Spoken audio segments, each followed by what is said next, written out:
Well, hello and welcome to this week's edition of Movie Burner News. This is a special edition, John. Yes. We're going to base this whole episode on the winners and the nominations at this year's BAFTA Film Awards. And we're going to crack on right away, John, with the outstanding British film and quite a few. They're all good films, actually. Beast, Bohemian Rhapsody, The Favourite, McQueen, Stan and Ollie, and You Were Never Really Here, and the winner was The Favourite. Yeah, and look, Stephen, that is a very tough category. I'm not going to lie, I've not seen You Were Never Really Here. I have not seen Beast either, but I've not seen McQueen either. Funny enough, I do recall hearing about McQueen. We talked about it. That was a sort of documentary about, funny enough, McQueen. I think it was fashion. Yeah, Steve McQueen. Yeah, Steve McQueen. Yeah, that's his name. That's the one. Didn't want to say that in case it came across. Wasn't Gordon McQueen? No, Gordon McQueen. No. But look, Stephen, I digress. I'm going off into a tangent. We can't do that here. There's 24 categories to go through. Yeah. I agree with the favourite one in this. I think is outstanding British film. I really enjoyed Bohemian Rhapsody for what it was. It was a big bombastic sort of a retelling about the man, the myth that is Freddie Mercury, and obviously the band Queen. But it didn't really go deep enough in an emotional level, or do much out with going through a sort of a greatest hits of the band and briefly looking at his personal life to justify winning ahead of the likes of Stan and Ollie or The Favourite, which ultimately won. If I was to pick between the two, it would have been between The Favourite and Stan and Ollie. I thought Stan and Ollie was a sublime little film as well. Also about Oliver Hardy and Stan Laurel. That was a great little intimate retelling of these guys' personal life and the workings of those two. I thought that was stunningly shot by John Expert.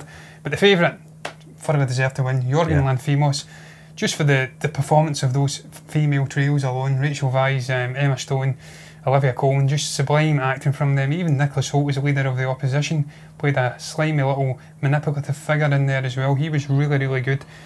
As a whole, I just thought it was a beautifully crafted film, beautifully written, beautifully directed, some sublime performances, outstanding cinematography, really enjoyable little violin, string heavy score, and just a great period piece. Thoroughly deserved to win. Best animated film, John. We've only got 3 choices here. Well, we didn't have 3 choices. We didn't vote, but there was 3 films that was in this category. It was Incredibles 2, Isle of Dogs, and Spider-Man Into the Spider-Verse. It's a bit of a no-brainer. That's not to say Incredibles 2 wasn't, pardon the pun, incredible. Yeah, it certainly was. Isle of Dogs, you went to see in the cinema. I never got to see that in cinema. I got to see it on the TV screen, but I thoroughly enjoyed that. Very unique animated style. Yeah. Incredibles 2 as well, long-awaited sequel to you know, the original movie from 2004. But Spider-Man Into the Spider-Verse is taking comic book animated films to the next level, I feel. And this is coming from a guy that's, you know, that's been watching DC, advocate of the DC animated films back to back for almost a year now. This is it's a way up here. Yeah, and Stephen, to be fair, it's got a much bigger budget. I think it's a $100 million budget, so it should be way up there. But look, that's taking nothing away from that team of people that were involved in that film, from the writers, the producers, obviously Lord and Miller. I can't recall who directed it, but hats off to the guy, and just the string of incredible voice acting talent they get in there, the likes of Nicolas Cage, Chris Pine, just a who's who of actors, really made these characters livable and livable. 3D complex characters within this animated universe, the multitude of different styles. It was a real top-notch film. Incredibles 2, Brad Bird, long-awaited sequel. He'd done a fantastic job. In many ways I enjoyed that more than the original, but it's just kind of a fail with the lack of a more memorable villain. I didn't feel the villain quite hit the heights of, obviously, that bloody, I always forget his name, ginger hair little git from the first film, but he was outstanding. Wes Anderson's Isle of Dogs, went to see it in the cinema. I love Wes Anderson as a filmmaker. I think he's just an incredible, zany, kind of a Marmite director. I love him, and I thoroughly enjoyed this film. The attention to detail, there was an incredible sushi scene. Again, you talk about scores, it had a great little whistle score that just went through the whole film. Beautiful film, beautiful stop motion animation, likes of Yoko Ono in there, a whole incredible cast again. Glad to see it get some recognition with a nomination. Best production design. This is the sheer look of a film. Fantastic beats. I said. Yeah, I've said that before as well. Fantastic Beasts. The Crimes of Grindelwald. The winner was The Favourite again. First Man in there. Mary Poppins Returns and Roma. Just briefly, John. First Man for me should have been up there just for its authenticity. I felt it nailed that era. That's not to say that the favourite shouldn't have won, because it definitely should have won. Mary Poppins Returns, to me, really captured the original's look and tone, and that was due to the costumes the characters were wearing for that time period as well. I think it nailed it. Period London setting as well. I never seen Roma, so I can't comment on that, John. I know you did. Stunningly shot film. And it was, I mean, it was all mostly set in this one house, Stephen, in the middle of Mexico City, a suburb in Mexico City. So I can totally understand he's recreating his family home, Alfonso Cuarón, in a sense. So I can understand that being in there. There's a real, that's a strong category, Stephen. Fantastic Beasts, The Crimes of Grindelwald. Incredible production sign. You're going to the likes of Hogwarts, you're going to Paris. It's flip-flopping all over the place. Stunningly created production. The favourite, though, again, it's just the attention to detail in that film. Just some of the shots and the production was just, the design was outstanding. A lot of these kind of a period, almost palatial settings and things like that. Bedrooms and kind of a palatial garden setting. So the production, thoroughly, it's outstanding, thoroughly deserved to win. First Man too. Incredible. They were all good. Best British short animation, John. Now you have the pardon of arrogance here, because we don't get to see all these films, and certainly you know, a short animation. I'm not familiar with the titles either, to be fair. No, I'm not okay, Martha, and the winner was Rough House. So well done to Rough House for that. I seem to hearing about Rough House, but I've not seen it. So we'll move on, John, to Best British Short Film, and the winner was 73 Cows. And also in that category was Bachelor 38, The Blue Door, The Field and Whale. Again, I've not seen any of these films. I have heard of 73 Cows, but again, it's very hard to come by unless you're going to maybe one of the film festivals or film theatres, you know, around the UK. Yeah, it's kind of just highlighting this transition, Stephen. A lot of people are doing from beef to vegan. It's a transition of this beef farming to sustainable organic vegan farming. So you know why that's one that's also in tune with current society, and just trying to make things more sustainable. Best sound, John. The winner was Bohemian Rhapsody, but also in that category was First Man, which I could understand why that was there. Mission Impossible Fallout, which we both saw. It seems like it was a long time ago since that film was out. A Quiet Place for best sound is quite ironic. But the way they did utilise, it was quite outstanding. And A Star Is Born, which I thought might have won it actually, but I can't argue with the winner. No, I can't argue with the winner either, Stephen. Bohemian Rhapsody, a large part of that film was based around the music of Queen. These live performances, recreating that feel, that vibe, and they've done a sublime job. I say they because it was also Bryan Singer and Dexter Fletcher. Dexter Fletcher, thankfully starting to get some recognition. He completely got snubbed at the Golden Globes. They didn't even mention his name. They mentioned his name last night. Rami Malek did. Probably a technicality they couldn't, because he wasn't credited. But best editing, John. Bohemian Rhapsody, the favourite. First Man, Roma, and the winner was Vice. Really, Bohemian Rhapsody to me for editing, I felt it was more documentary. It was very short. There wasn't very many prolonged scenes. Probably the longest one was them going onto the stage. That was a very long shot, that one. And the party scene in his house when he's on his own, it kind of highlights the isolation of the man, despite him being this big, famous, vivacious figure. The winner being Vice, John, you've obviously seen Vice. So again, Stephen, just Alfonso Cuarón, the attention to detail. This was a real love project. The guy was going back into his past, into a part of his childhood. It was all from his memory. This was just incredibly edited. It was a stunning film, from the technical to the storytelling to the directing to the cinematography. Completely understand why it won Best Editing. It was a stunningly edited film. No, sorry, it was Vice it won, Stephen. It was Vice. It wasn't Roma it won. It was Vice. Oh, it was Vice. Roma was in a stunningly edited film too, but I can understand why Vice won as well. I've seen Vice. It was flip-flopping all over the place. It was going to various different timelines in Dick Cheney's life. His interactions with Donald Rumsfeld, with George W. Bush, all of these kind of political figures, the political manoeuvring, and just flip-flopping all over the place. There was mid-credit rolls where he's going on about breeding golden retrievers. Really had to be edited together well, or it would have been a complete hob. I can't even remember the word, but just just a mishmash, really. It would have been. It wouldn't have worked if it wasn't down to the editing, and it was very well edited together. Best documentary, John. The winner was Free Solo.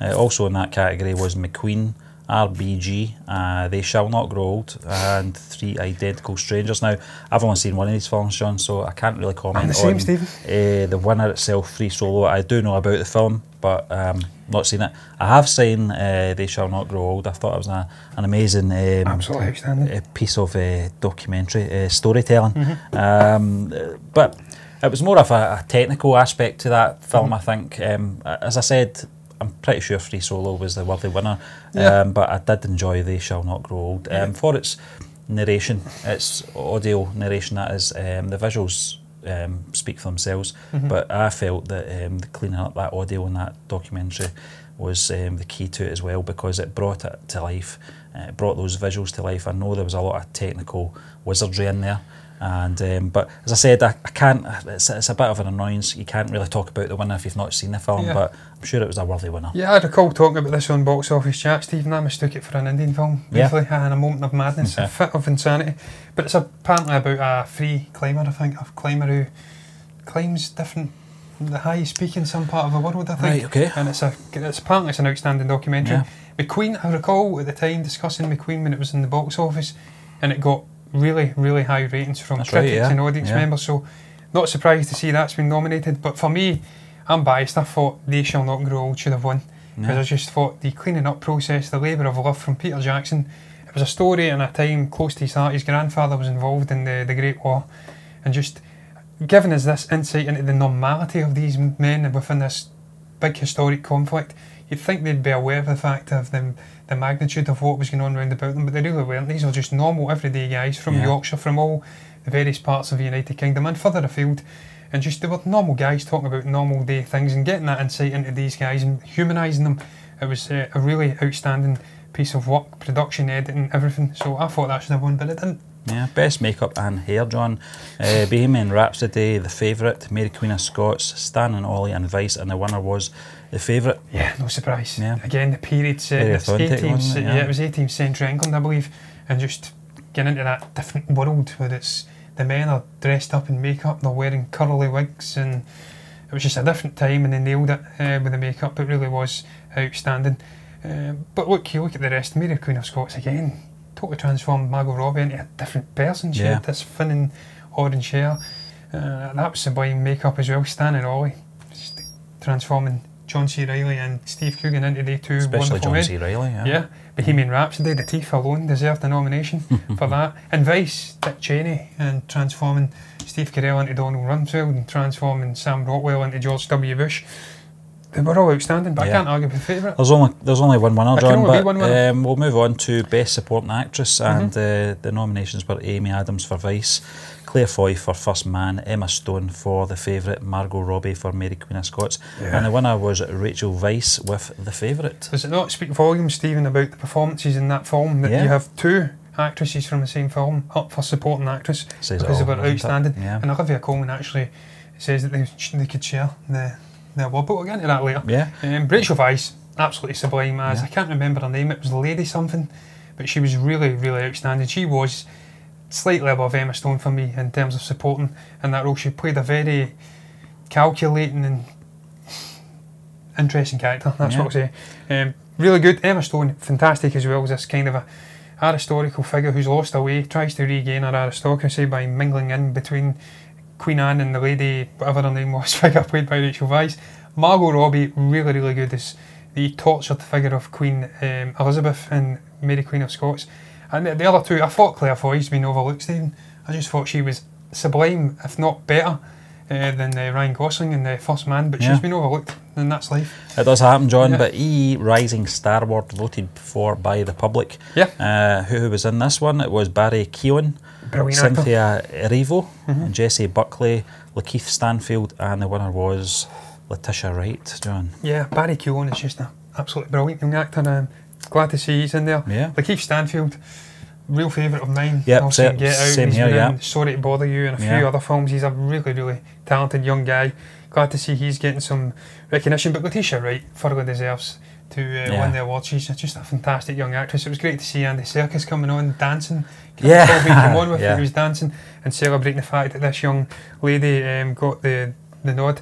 Very down to earth, humble young person, saying that God's really shaped her way, and she thanked just about everybody other than her own talent. For me, she was a standout in Black Panther. She was. The character as well, just a very likeable character. Exactly, Stephen brought great humour, and just you would never think she was English. You would never thought she was British. No. Much like all of the cast in that, and the likes of forget his bloody name, Stephen, the guy who played Black Panther. Jesus Christ. Oh, you're putting me under. Yeah, he's American, but Chadwick Boseman. Yep. Played by James Brown, but he's American, and he's putting on a really authentic African accent, much the same as Letitia, right? So, thoroughly deserved.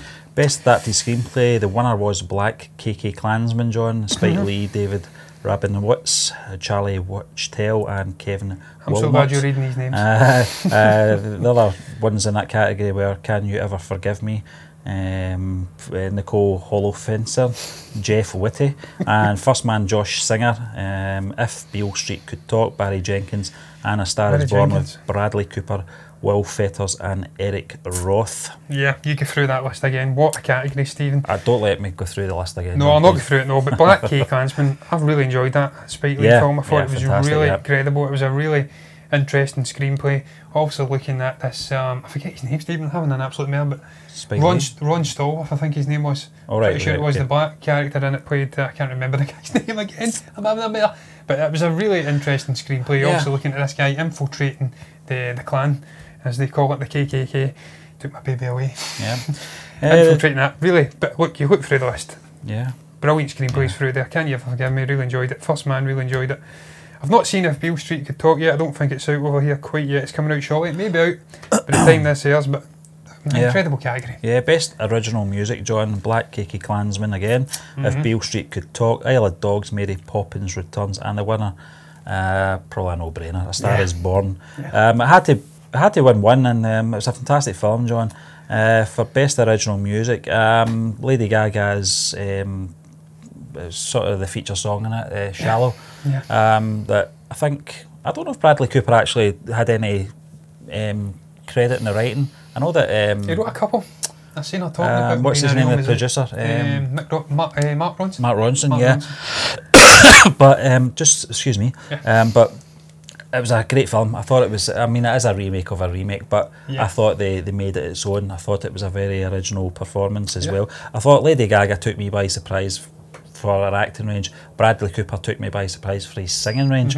So I think it's a worthy winner, and that's not to say that Black KK Klansman didn't have some great music in there as well. Mary Poppins Returns, we spoke about this on Box Office Chat in regards to the music. I think over a period of time we'll get used to that music. It's very still fresh and raw, but I don't remember the music in Isle of Dogs, to be fair. It was very whistle heavy. It was like and there was lots of cool little oriental sort of things, you know, and it was really immaculately put together, meticulously put together with Wes Anderson, and also the people involved in the music himself.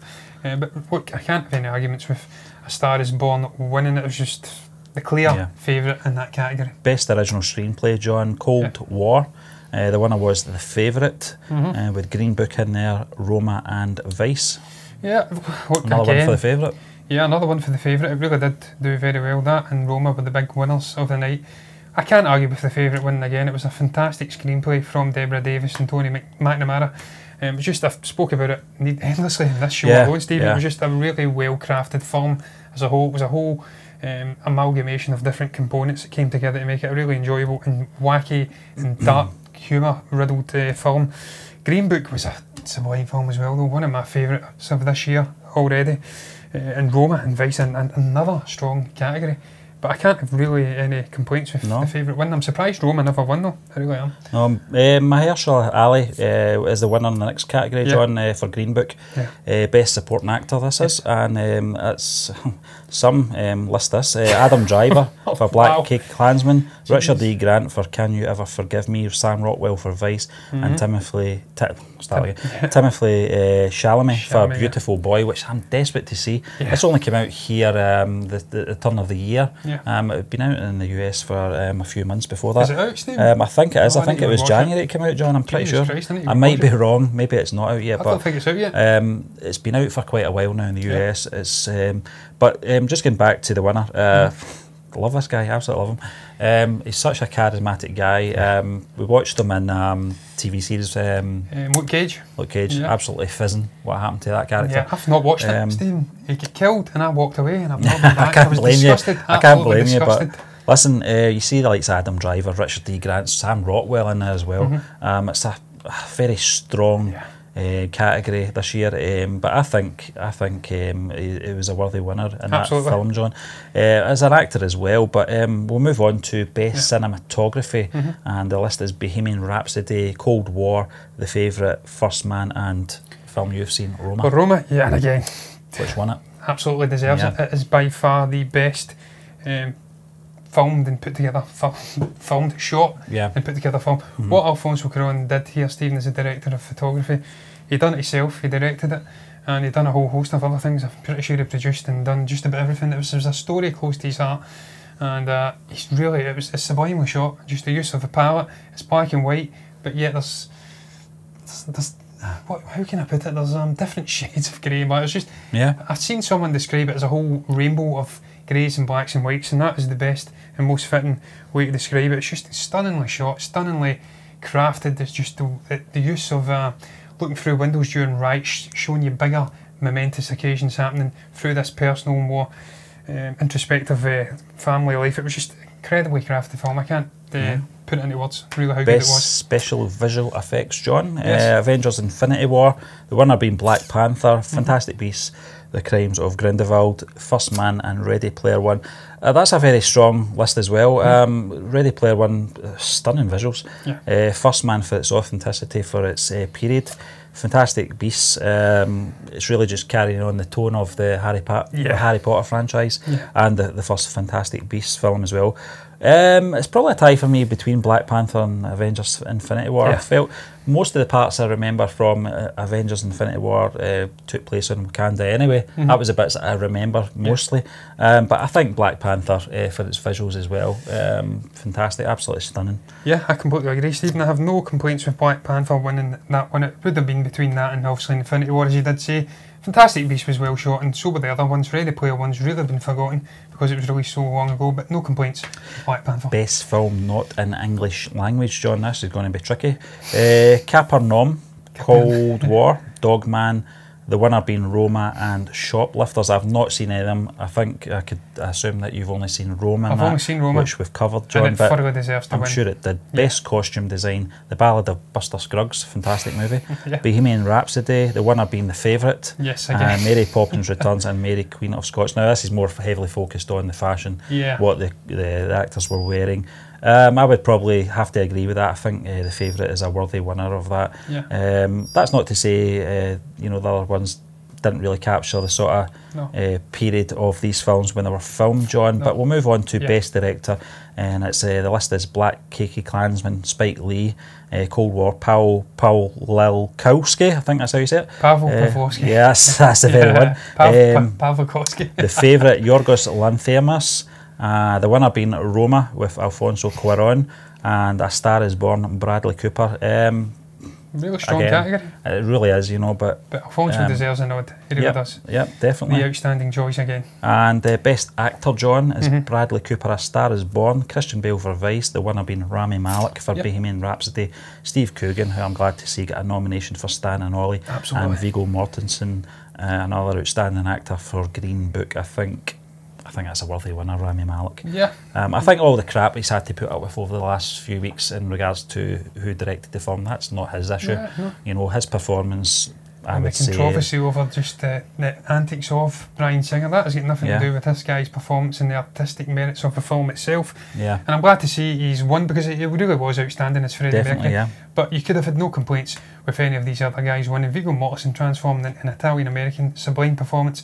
Bradley Cooper, again, sublime performance. Christian Bale transformed into Dick Cheney, and my very own Steve Coogan. Absolutely love the guy. Embodied Stan Laurel, but no arguments. No. Best Actress, John, Glenn Close for The Wife, Lady Gaga for A Star Is Born, Melissa McCarthy for Can You Ever Forgive Me, the winner being Olivia Colman for The Favourite, and Viola Davis for Widows. Yes, again, much like the best support or the best actor category, Stephen, an outstanding and very strong category. Glenn Close, I've not seen The Wife. By all accounts, she is absolutely incredible, and the wife, I think she's going to win the Oscar, I really do, but look, she may not. I think this may be her year though. Lady Gaga, I think she's just tailed off. I think that peaked too much, too early, with obviously its acclaim and stuff like that, and just trying to bowl for the award season. But Lady Gaga, really, really good. Melissa McCarthy, wasn't a big fan of her, but really enjoyed her in this film. I thought she was really outstanding alongside Richard E. Grant. A fantastic performance. Olivia Colman though, the worthy winner again for me, because it's the film I've seen, and just the performance of her as Queen Anne, this really complicated and interesting character. She was the glue that held all of the various components together in that brilliantly crafted film, and she thoroughly deserved. What a speech as well, dead down to earth women. Best film, John, that's our final category in this breakdown. It's Black Cakey Klansman, The Favourite, Green Book, A Star Is Born, and the winner is Roma. Again, very strong, isn't it? It's very strong. Again, really, really strong. Nominations this year. I've enjoyed every single one of these films, Stephen. Black Cakey Klansman was a brilliant Spike Lee film, a whole host of great performances in there, really interesting concept, funny in parts, but painted and portrayed a very important message in others. The Favourite, again, brilliant film, wacky but interesting and good in its own distinct way. Green Book, my favourite film of 2019, absolutely phenomenal film, exploring some important issues from a different era with different racial things. Roma, again, deserved because of just all of the way the film was brought together. It being such a personal part of the director's life and just what he managed to do, it was an incredible, just incredible all over, Stephen, just what he done with cinematography, if I can say that, I'm slurring my words, just the directing, every component of the film. It was a real outstandingly crafted film, and it thoroughly deserves to win best film. It's going to win, I think, at the Oscars. It's going to clean up at the Oscars. A Star Is Born, again, I enjoyed that as well, but peaked too early. Just a special mention for this year's Fellowship winner, Thelma Schoonmaker. I'm not familiar with... I think she worked with Martin Scorsese. But listen, a tremendous honour for the lady anyway. But listen, that just brings us to the end of this very special edition of Movie Burner News, where we have broken down this year's... Stephen. Well, we've had to with the 30-minute window. So we'd just like to thank you once again for joining us, and we will be back again tomorrow with the blog rundown.